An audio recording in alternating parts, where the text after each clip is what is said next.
오늘 우리에게 주신 하나님의 말씀은 요한복음 6장 16절에서 21절까지 말씀 보겠습니다. 계속해서 예수님의 7가지 표적 중에서 오늘은 5번째 표적인 말씀을 가지고 함께 나누도록 하겠습니다. 6장 16절에서 21절까지 말씀, 제가 한 절 여러분이 한 절 읽도록 하겠습니다. 저물매 제자들이 바다에 내려가서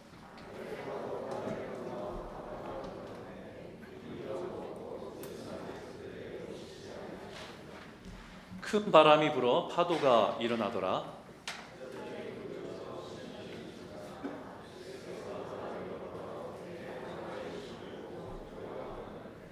이르시되 내니 두려워하지 말라 하신대 이에 기뻐서 배로 영접하니 배는 곧 그들이 가려던 땅에 이르렀더라. 아멘. 요한복음에 기록된 7가지 표적 중에서 오늘은 5번째 표적입니다. 5번째 표적은 예수님께서 바로 물 위를 걸으셨던 표적을 기록하고 있습니다. 이 놀라운 표적은 지난주에 얘기했던 오병이의 표적과 연결되어 있습니다. 장정만 5,000명, 대략 계산을 하면 아이들까지 계산하면 거의 2만 명이 가까운 아니면 넘는 그 정도의 군중들을 한 사람이 먹을 만한 분량의 오병이어를 가지고 하나님께 축사하고 감사하고 쪼개서 나눔을 통해서 그 모든 사람들이 만족할 만큼 먹고 남은 것이 12광주리에 찬, 언제나 들어도 너무 흥분되는 이야기, 흥분되는 놀라운 하나님의 역사가 일어났습니다. 그러자 그 자리에 있던 사람들이 이렇게 고백합니다. 그 사람들이 예수께서 행하신 이 표적을 보고 말하되 이는 참으로 세상에 오실 그 선지자라 하더라. 그러므로 예수께서 그들이 와서 자기를 억지로 붙들어 임금으로 삼으려는 줄 아시고 다시 혼자 산으로 떠나가시니라. 구약에 기록된 그 선지자, 역사 속에서 잠깐 일어나서 하나님의 메시지를 전한 그 선지자가 아니고 그 중에 한 사람 선지자가 아니라 그 선지자, the prophet, 모세와 같이 애굽에 갇혔던 종살이하던 이스라엘 백성들을 건져서 구원해낼 그 선지자, 그 선지자를 너에게 보내겠다 약속한 그 선지자가 이분이구나 라는 것을 사람들이 깨달았다는 거예요.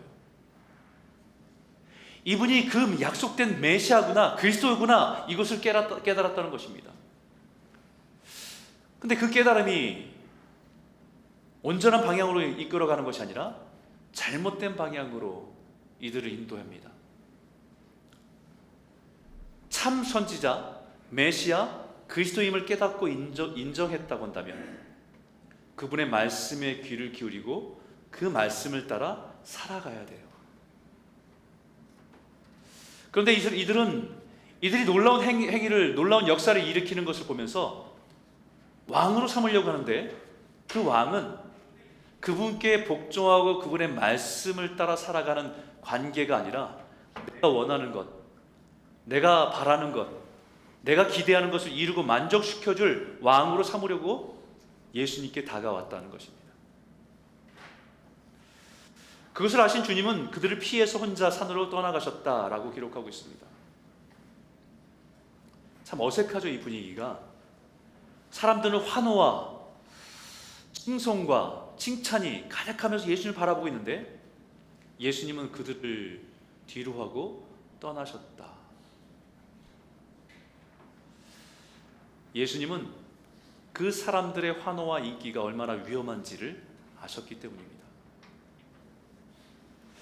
오병이의 놀라운 기적으로 사람들이 흥분해서 예수님의 이름을 부르며 환호할 때 그 자리에 함께 있던 제자들은 얼마나 뿌듯했겠습니까? 내가 모시던 예수님, 그분이 사람들 앞에서 이런 놀라운 기적을 행하신 것을 사람한테 보여주면서 내가 누구인지를 사람들한테 증명하는 자리가 제자들에게는 그런 자리가 됐을 겁니다.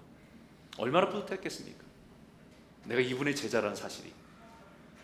그리고 군중들이 환호하는 예수님의 가장 가까운 곳에서 그분을 따르고 있는 제자들의 부러워하는 눈빛으로 바라보는 것이 아마 어깨에 힘이 굉장히 많이 들어갔을 것 같아요.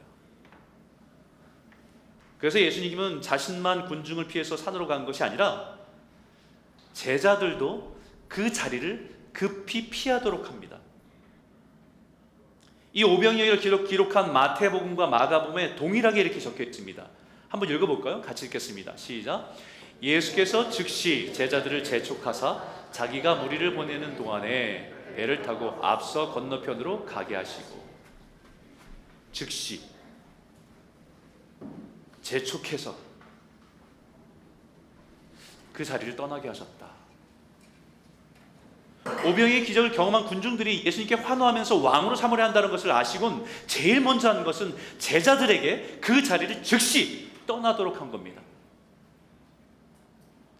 재촉했다는 얘기는 뭐예요? 안 가려고 버티고 있는데 재촉해서 밀어버린 겁니다. 가라고, 지금 떠나라고. 배를 태워서 건너편에 있는 가버나움으로 먼저 가 있으라고 그들을 재촉해서 떠밀어서 배를 태워서 보내신 겁니다. 그리고 금방 따라가시겠다고 약속하시고, 그리고 예수님은 무리를 떠나 기도하시러 다시 산으로 홀로 떠나가셨다. 누가복음과 공관복음을 이렇게 읽다 보면 예수님의 공생애 속에서 예수님께서 중요하게 여긴 것 중에 하나가 기도였다는 겁니다.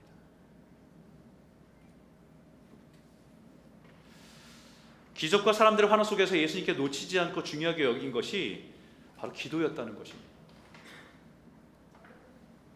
기도는 우리처럼 좀 부족하고 뭔가 좀 아쉽고 뭔가 필요한 사람들이 하나님께 구할 때 필요한 것이 기도라고 생각하는데, 생각해보면 예수님은 기도가 제일 필요 없으실 분 같은데 예수님은 다시 습관처럼 산에 가셔서 기도하셨다.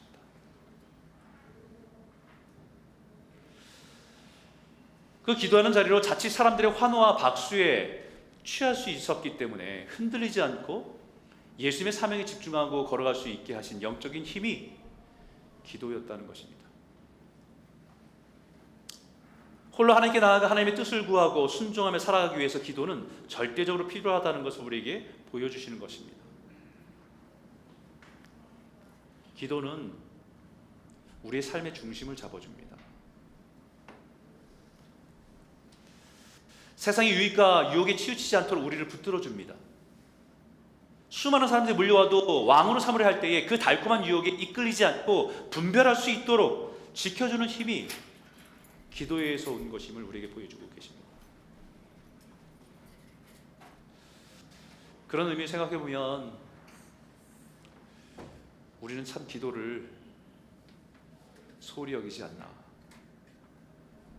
무엇보다 우리가 하루를 시작하기 전에 하나님 앞에 기도하는 그 자리가 얼마나 소중한지를 기억하시고 기도하는 자리를 사모하시기를 바랍니다. 예수님께서 무리를 떠나 산으로 홀로 나가 기도하신 것처럼 분주함 속에 세상의 소리가 먼저 노출되기 전에 하나님의 앞에 나아가 기도하시는 그 은혜를 회복하고 우리가 믿음의 사람들을 온전한 걸음들을 걸어가는 저와 여러분 모두가 되시길 주의 이름으로 축복합니다. 주의 이름으로 축복합니다. 기도를 안 하시겠다는 거예요? 기도가 제일 소중하다는 걸 알면서도 제일 어렵죠. 그죠? 제일 어렵습니다. 혼자 하는 것 같고 막막한 벽에 대고 하는 것 같아서. 그러나 우리가 그 기도를 통해서 하나님께 더 가까이 나아가고 주님 마음을 품고 우리가 온전한 걸음을 걸을 수 있기 때문에 기도는 생명과 같은 겁니다. 오늘 이 오병이어라는 놀라운 사건을 통해서 수많은 사람들 관심과 주목의 대상이 되었어요. 오늘날로 말하면 한꺼번에 수만 명의 구독자가 생긴 겁니다. 갑자기 좋아요를 눌러주는 사람들이 엄청나게 생긴 거예요. 막 반응하는 겁니다. 엄청난 사람들의 팔로워가 생긴 겁니다.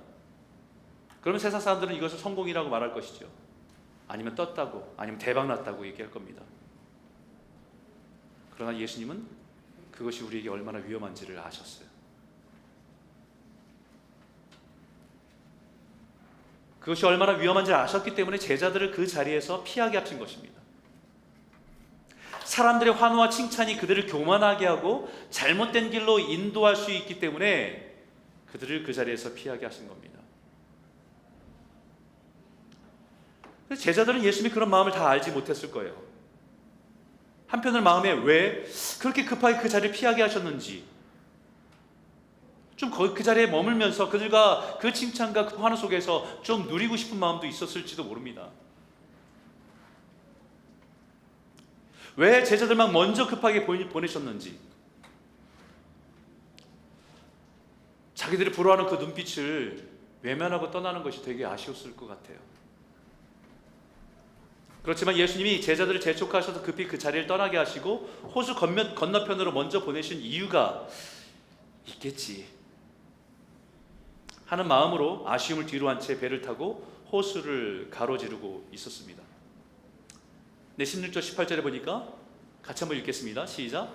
저물매 제자들이 바다에 내려가서 배를 타고 바다를 건너 가버나움으로 가는데 이미 어두웠고 예수는 아직 그들에게 오시지 아니하셨더니 큰 바람이 불어 파도가 일어나더라. 날은 저물고 금방 뒤쫓아 오실 것 같이 다른 배를 타고 오실 것처럼 말씀하셔서 그렇게 따라오실 거라 생각했는데 예수님은 오시지 않습니다. 게다가 점점 바람이 심해지고 파도가 일렁이기 시작하더니 큰 바람이 불어왔다고 합니다. 여기 큰 바람이라고 표현된 원어는 아네무 메갈로라는 단어인데 엄청 큰 거대한 바람이 일었다고 얘기하는 겁니다. 이것을 영어 성경 리빙 바이블에는 게일이라고 표현했어요. 게일. 이거는 그 기상학에서 태풍 바로 밑에 있는 단계의 폭풍이 불 때 게일이라고 얘기합니다. 태풍은 초속 17m 이상의 바람이 불 때 태풍이라고 하는데 게일은 그 정도는 아니어도 8m 이상, 10m 이상 바람이 센 바람이 불 때 게일이 일어났다라고 합니다. 갈릴리 호수의 그 정도의 바람은 제자들이 탄 배가 큰 여객선이 아니기 때문에 그 바람으로도 얼마든지 그 배를 침몰시킬 수 있을 만큼 위험한 상황입니다. 문제는 예수님이 가라고 해서 가는 길인데 큰 풍랑을 만났다는 겁니다. 그 가기 싫은데 억지로 가라고 재촉까지 하시면서 태워서 보내셨는데 큰 바람을 만났다는 거죠. 예수님이 내 삶 가운데 어떤 것을 마음에 그런 마음 주셔서 순종하고 그 길을 걸어가는데 어려움을 만나는 겁니다.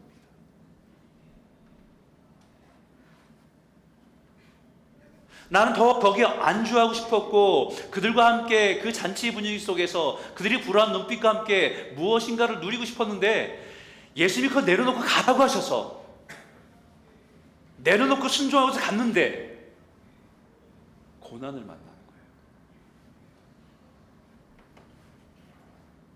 이것을 마태복음에 이렇게 말합니다. 배가 이미 육지에서 술이나 떠나서 바람이 거스름으로 물결로 말미암아 고난을 당하더라 라고 말합니다. 제자들의 입장에서 이해하기 힘든 상황이죠. 주님이 가라고 해서 보내시는데 큰 풍랑을 만나고 인생의 위기를 경험하는 거니까. 사실은 떠나고 싶지 않고 조금 그 사람들과 함께 누리고 싶었던 마음들이 더 강한데 주님이 재촉해서 보내시는 바람에 개인적인 욕심을 내려놓고 배를 탔는데 큰 폭풍의 고난을 당하는 이 현실을 어떻게 이해할 수 있겠어요? 주님이 가라 라고 말씀하셔서 내 유익을 좀 내려놓고 순종했는데 그렇다고 한다면 적어도 평탄한 길로 우리 인도해 주시면 좋잖아요. 잔잔한 파도를 따라서 인도하심이 있어야 될 텐데 오히려 거센 파도가 치는 고난을 만났다는 것입니다. 이 의미 속에서 우리 한 가지 정리해보면 주님의 말씀에 순종하는 삶에도 고난의 파도를 만날 수 있다는 거예요.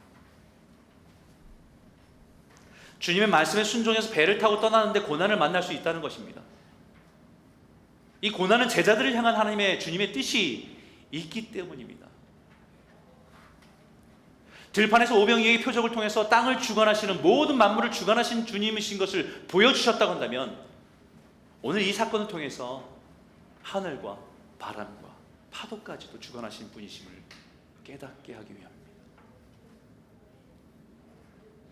사실 제자들은 이 바다에서 풍랑으로 어려움을 겪은 일이 처음이 아니에요. 마태복음 8장에 보면 이미 한번 풍랑을 겪는 파도를 겪는 것을 기록하고 있습니다. 바다에 큰 놀이 일어나 배가 물결에 덮이게 되었을 때 예수께서는 주무시는지라라고 말씀합니다. 제자들이 예수님과 함께 배를 타고 가시는데 예수님은 주무시고 계시고 풍랑이 일고 난리가 난 겁니다.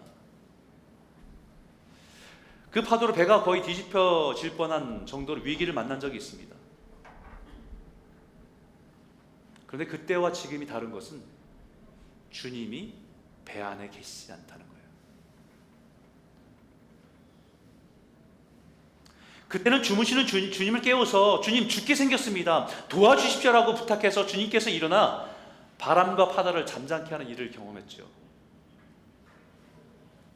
그때 그들이 이렇게 고백합니다. 마태복음 8장에 그 사람들이 놀랍게 여겨 이르되 이가 어떤 사람이기에 바람과 바다도 순종하는가.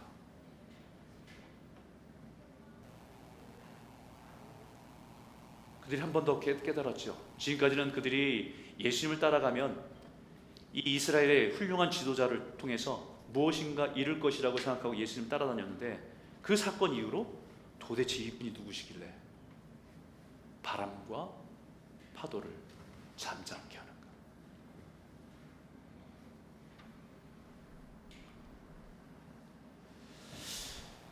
그러나 지금은 그 주님마저 함께 계시지 않습니다.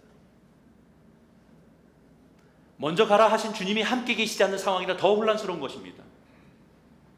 그런데 주님은 약속하신 대로 위기에 처한 제자들을 구하시기 위해서 바다 위를 걸어오시고 계셨습니다. 우리 19절에 있는 말씀 한번 볼까요? 함께 읽겠습니다. 시작. 제자들이 노를 저어 시별이쯤 가다가 예수께서 바다 위로 걸어 배에 가까이 오심을 보고 두려워하거늘.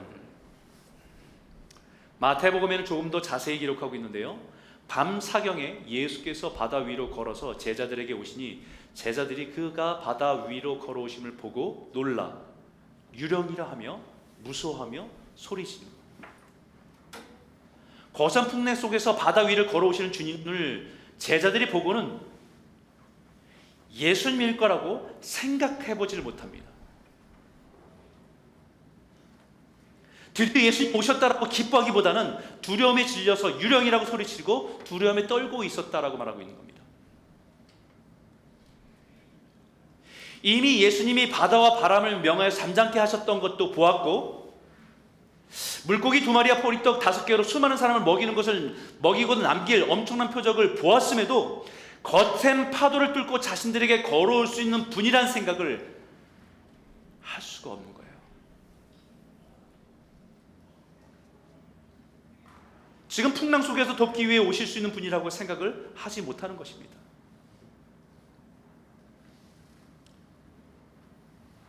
제자들에게는 예수님은 아직까지 어떤 모습이냐면, 배고플 것이 있으면 예수님께 좀 달라고 하면 되겠다, 예수님에게 그것을 해결해 달라고 부탁하면 되겠다, 파도와 바람이 향해 잠잠하라 명령할 수 있는 분이니까 이런 파도를, 출렁이는 바다를 좀 도와주달라고 주님께 요청하면 되겠다.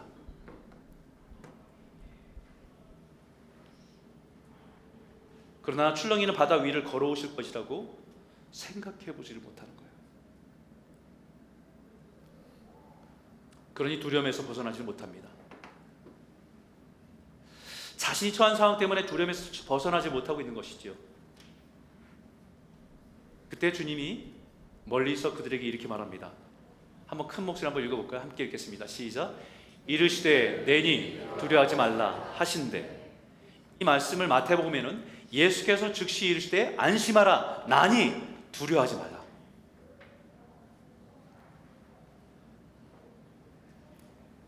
요한복음에는 내니 두려워하지 말라라고 말씀하셨고, 마태복음에는 안심하라 나니 두려워하지 말라라고 말씀하셨어요.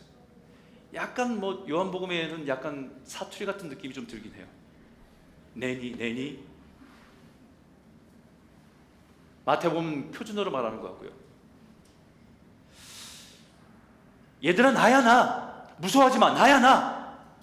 라고 하는 의미로 자신을 알아보지 못한 제자들에게 예수님 자신이 자신임을, 예수님이심을 알리려고 하는 것처럼 보입니다. 근데 원문에 좀 자세히 살펴 읽다 보면, 묵상해 보면 단순하게 예수님을 알아보지 못하는 제자들에게 자신을 알리고 안심시키는 의도보다 더 깊은 의도가 있다는 것을 발견합니다. 저는 이 말씀을 묵상하면서 이게 5번째 표적이 이미 마태복음에도 기록된 8장에 기록된 말씀들인데 이게 어떤 의미에서 중요한 7가지 표적 중에 하나가 될까 굉장히 고민했었어요.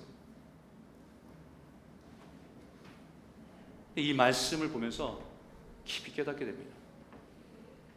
예수님이 여기는 스스로 내니, 마태복음은 나니 라고 표현한 말씀이 원문에는 나는 이다 라고 하는 의미입니다.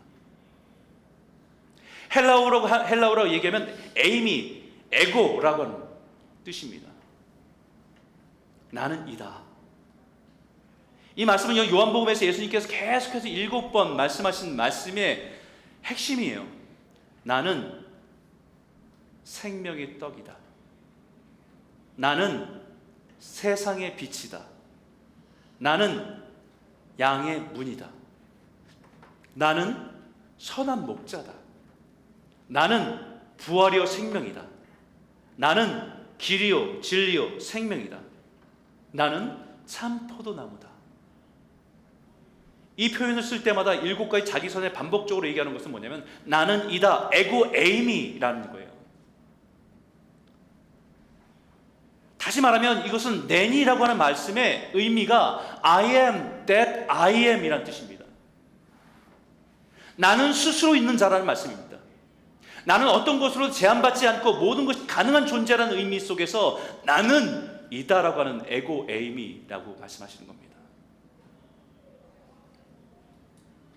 이 번역이 다 그것을 담아내지 못한 거죠. 우리는 이런 의미를 우리는 구약의 모세가 하나님을 만날 때에 성경이 동일한 표현을 한 것을 기억하지요. 모세가 애굽을 떠나서 방에서 방황하고 있을 때에 호렙산에서 이상한 현상이 일어나죠.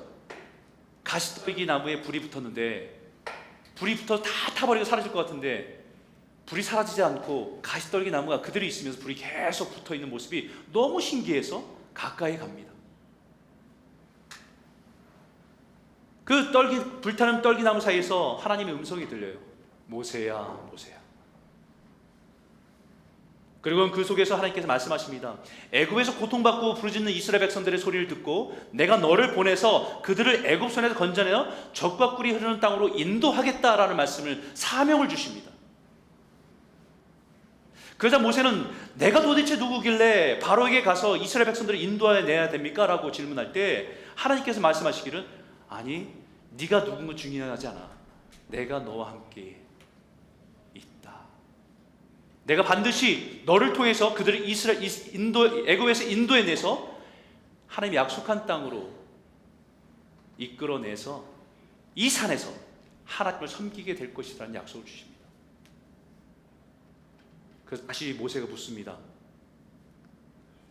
근데 제가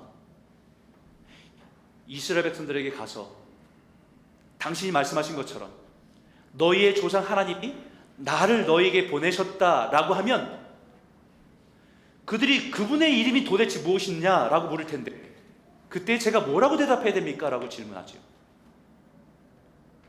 그때 하나님의 대답입니다.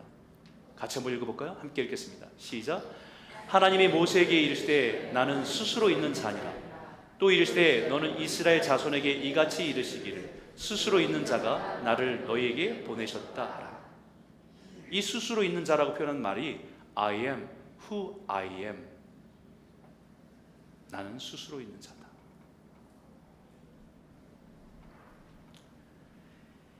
이 말 자체가 I am who I am, 이 말 자체가 야훼, 여호와라는 뜻이에요. 스스로 있는 자, 그 어떤 것에 의존하거나 제한되지 않는 존재임을 표현하는 말입니다. 공간적으로 시간적으로 어떤 상황에도 제한받지 않으시는 완전하신 하나님을 표현하는 말입니다. 그렇기 때문에 이 원래 구약은 히브리어로 써 있지만 헬라어로 번역한 70인경이라는 성경에 이렇게 번역됐어요. 그 말을 I am who I am, 야훼란 말을 에고 에이미, 내니 라는 뜻이에요. 똑같습니다.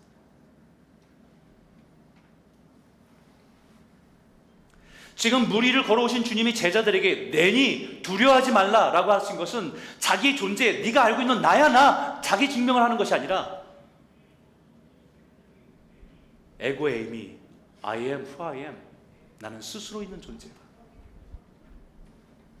나는 여호와의 이심을 선포하시는 자리입니다.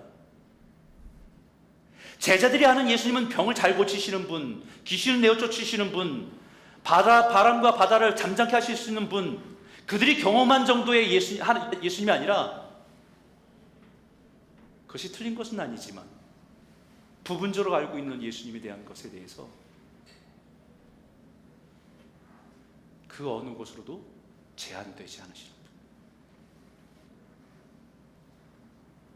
그 제한과 한계가 지금 자신이 경험하는 위험과 고난 앞에서 예수님이 물 위를 걸어서 우리를 도우시러 오실 수 있을 거라고 상상할 수 없었던 그들의 신앙에 I am who I am.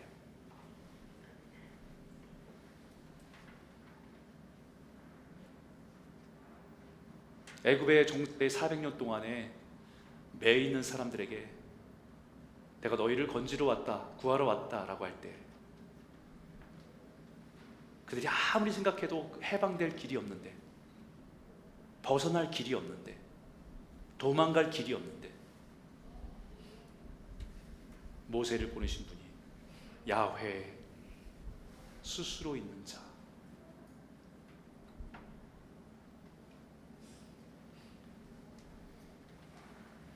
그런 제자들에게 예수님은 내니 두려워하지 말라.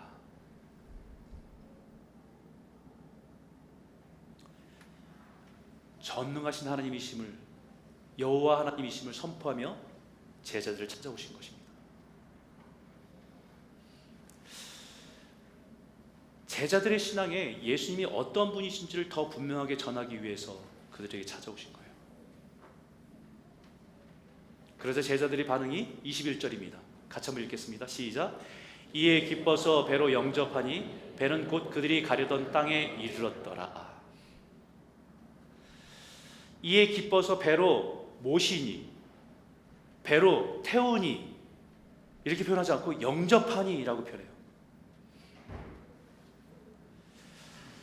이 영접한다는 의미를 마태복음에 조금 더 자세히 그 의미가 분명하게 표현되어 있는데 이렇게 말합니다. 마태복음 14장 33절에 배에 있는 사람들이 예수께 절하며 이르되 진실로 하나님의 아들이로소이다.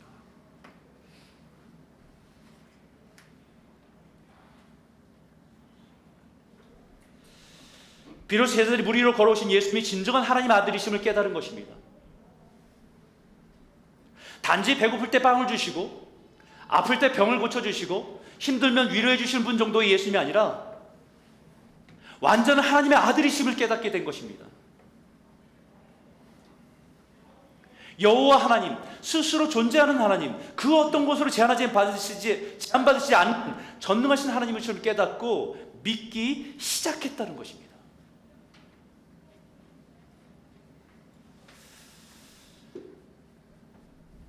그런 의미에 다시 정리하면 예수를 믿는다는 것은 내 삶의 주인으로 예수를 영접하고 예수를 따르는 삶의 시작입니다.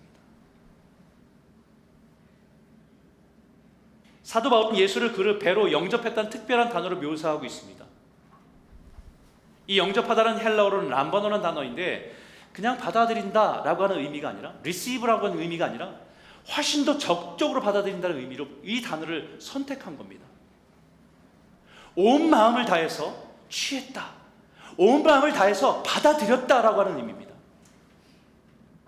영접한다는 것은 진심으로 예수가 하나님의 아들임을 믿으며 온 마음을 다해서 받아들이는 것이 영접한다는 의미입니다. 믿어줄 게가 아니에요.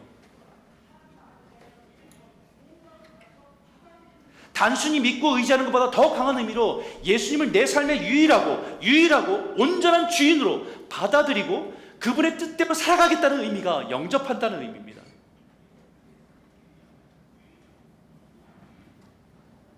요즘 가끔 TV를 보면 이 영접한다는 단어를 너무 남발하고, 모르는 사람들은 너무 남발하고 쓰고 있어요.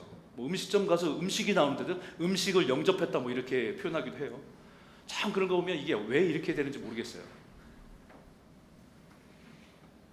우리 신앙적으로 우리 신앙을 쓰던 단어들이 세상에서는 약간의 비웃음거리가 되는 단어들로, 조롱거리가 되는 단어들로 사용되는 것을 볼 때가 너무 많아요.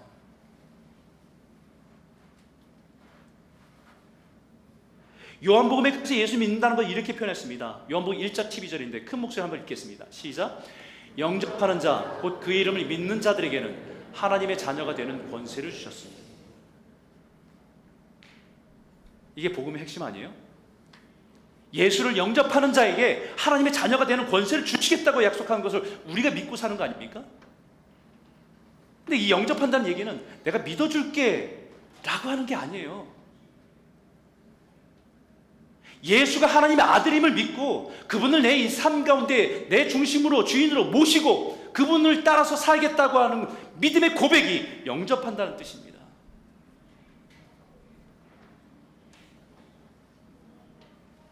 내가 필요할 때 도움을 구하면 도우실 수 있는 분 정도가 아니라, 내가 지치면 찾아오셔서 위로해 주시는 분 정도가 아니라,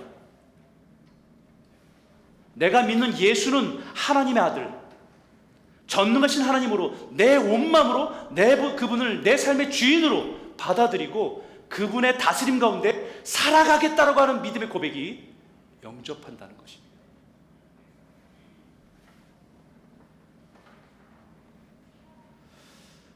사랑하는 성도 여러분, 여러분들에게는 예수님이 어떤 분이십니까?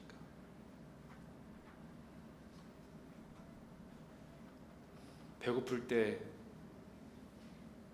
찾아오셔서 먹을 것을 공급해 주시는 분,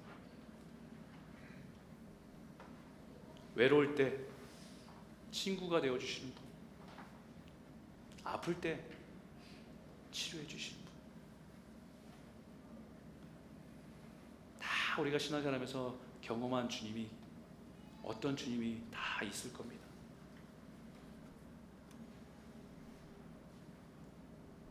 그렇게 우리에게 그런 경험을 통해서 예수님이 원하시는 것은 그분이 하나님이심을 깨닫고 받아들이고 반응하며 살아가기를 원하시는 거예요.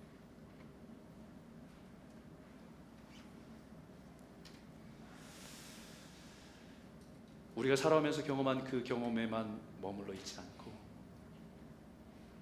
예수님이 하나님이심을, 예수님이 하나님의 아들이심을 온 마음으로 믿어 내 삶의 주인으로 영접하고 순종하며 살아가는 그 은혜를 누리시는 저와 여러분 모두가 되시길 주의 이름으로 축원합니다. 주님을 자신의 인생의 항해의 도우미가 아니에요. 예수를 믿는다는 것은 우리가 우리 인생의 항해를 하는데 내가 필요할 도움을 있을 때마다 도와주는 도우미가 아니고요, 내 인생의 항해의 주인 되어 주시는 겁니다. 21절 말씀을 같이 한번 읽어볼까요? 함께 읽겠습니다. 시작. 이에 기뻐서 배로 영접하니 배는 그들이 가려던 땅에 이르렀더라. 제자들이 그들이 타고 있던 배에 예수님을 영접한 것처럼 예수님을 믿는 우리도 우리의 인생에 항해하는 배에 예수님을 영접하며 모시고 살아가는 것입니다. 예수를 영접한다는 것은 내 인생에 내가 선장이 아니고요, 주님이 선장이고 우리는 그분의 인도하심에 따라서 순종하는 삶을 살아간다는 것입니다. 제가 지난번에 파나마를 다녀오면서 그 역사에서 들었던 운하를 잠깐 방문했어요.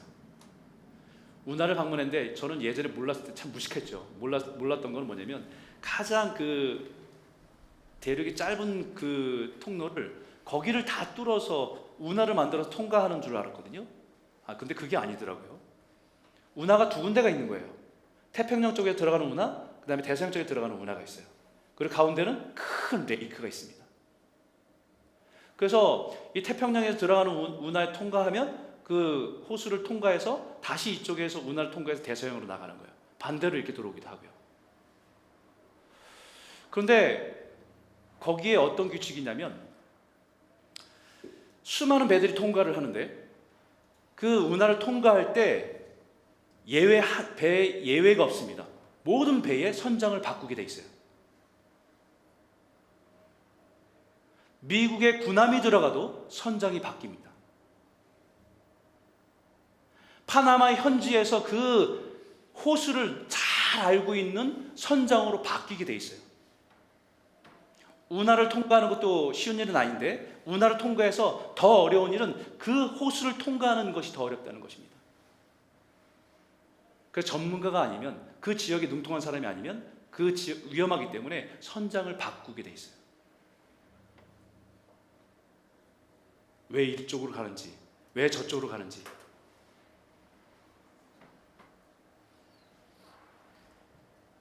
예수를 영접해서 산다는 것은요, 내 인생의 운행의 항해를 주님께 키를 맡기는 겁니다. 선장이 바뀌는 거예요. 내가 원하는 대로 가다가 문제가 생기면 도와달라고 하는 게 아니라 주님이 내 인생에 키를 붙들고 주님이 인도하시는 대로 우리가 따라가는 거예요.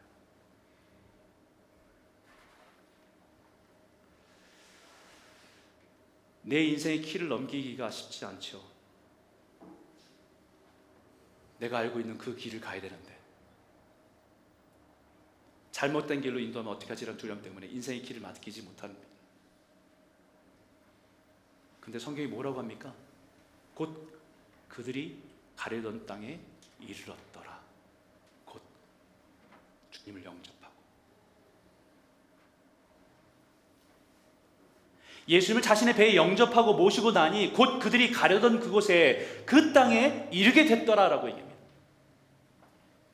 지금까지 바람 불고 파도 치고 앞이 보이지 않는 검푸른 바다 위에서 예수님을 만나 자신의 배로 영접하고 의지하고 따르다 보니 어느덧 원하던 그곳에 이미 도착해 있더라.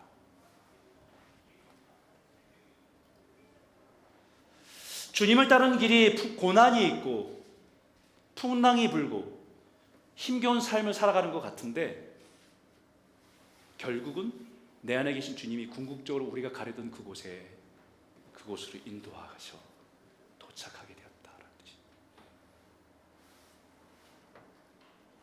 시편 107편에 보면 이것을 마치 압축해서 설명하는 것처럼 보이는 말씀이 있습니다. 앞부분 제가 읽어볼게요. 잘 생각해 보십시오. 배들을 바다에 띄우며 큰 물에서 일을 하는 자들은 여호와께서 행하신 일들과 그 기한 일들을 깊은 바다에서 본다. 배를 타고 일하는 그 현장에 일하는 사람들은 그 바닷속에서, 바다에서, 바람에서 주님이 그 가운데 일하시는 것을 본다는 겁니다. 여호와께서 명령하신 즉 광풍이 일어나 바다 물결을 일으키는도다. 그들이 하늘을 솟구쳤다가 깊은 곳으로 내려가나니 그 위험 때문에 그들의 영혼이 녹는도다. 그들이 이리저리 구르며 취한 자같이 비틀거리니 그들의 모든 지각이 혼돈 속에 빠지는도다. 고난을 겪게 되는 거죠. 그 고난도 때로는 하나님께서 보내셔서 광풍이 일어나고 바다의 물결을 일으키는 것을 보게 된다는 것입니다. 그 다음이 중요한데 같이 읽겠습니다. 함께 읽겠습니다. 시작. 이에 그들이 그들의 고통 때문에 여호와께 부르짖으매 그가 그들의 고통에서 그들을 인도하여 내시고 광풍을 고요하게 하사 물결도 잔잔하게 하시는도다. 그들이 평온함으로 말미암아 기뻐하는 중에 여호와께서 그들이 바라는 항구로 인도하시는도다. 할렐루야. 그 풍랑과 어려움 때문에 모든 것 다 무너지고 막 뒤척이고 고통 가운데 있을 때에 여호와께 부르짖으니 그 고통을 들으시고 찾아오셔서 인도하시고 광풍을 잔잔케 하고 물결도 잔잔케 하고 그분 안에서의 평안함을 누리며 있으며 기뻐하는 그 중에 이미 소원의 항구로 인도하셨더라.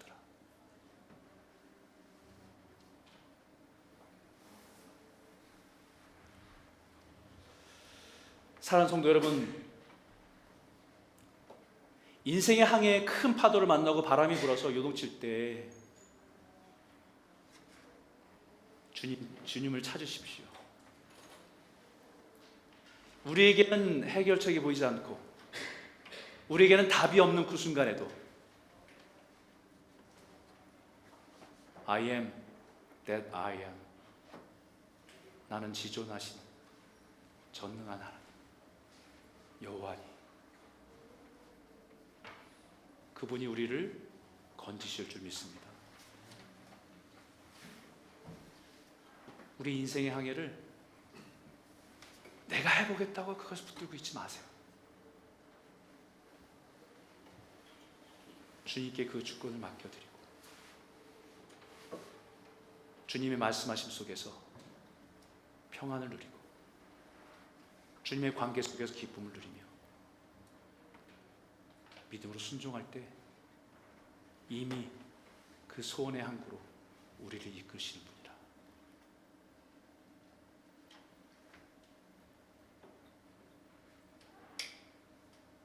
이미 우리를 하나님이 기뻐하시는 그 소원의 항구로, 그 완전한 곳으로 우리를 이끌어 가시는 분이심을 믿으며 순종하는 저와 여러분 모두가 되시길 주의 이름으로 축원합니다. 우리 한번 같이 한번 기도하죠.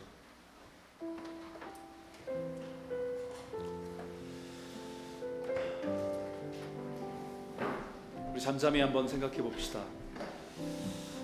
여러분들에게 예수님은 어떤 분이십니까? 여러분들이 경험한 주님은 어떤 분이십니까? 가난할 때 나에게 힘이 되셨던 분, 나를 만족해 하시는 분, 정말 위급한 순간에서 SOS일 때 주님은 오셔서 도와주셨던 분. 주님은 그러시는 분이에요. 우리 인생의 위기를 만날 때 주님께 부르시면 주님이 오셔서 도우시고 역사하셔서 그 은혜를 베푸시는 분입니다. 하지만 주님께서 원하시는 것은 주님이 누구신지를 알길 원하세요.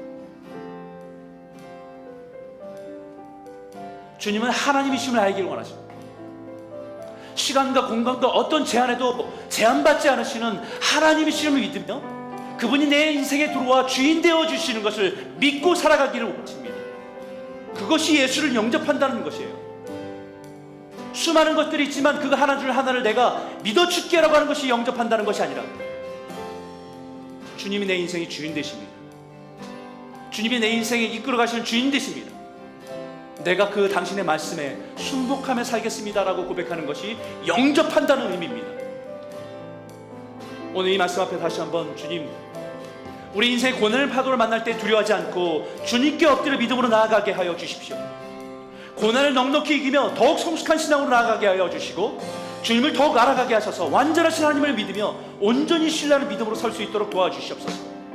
영접하는 자, 그 이름을 믿는 자에게 하나님의 자녀가 되는 권세를 주신다고 하는 이 약속의 말씀을 의지하며 온전히 나의 인생의 주권을 맡기고 순종하는 삶을 살아갈 수 있도록 인도하여 주시옵소서. 우리 한번 같이 한번 기도하기 원합니다. 함께 기도하겠습니다.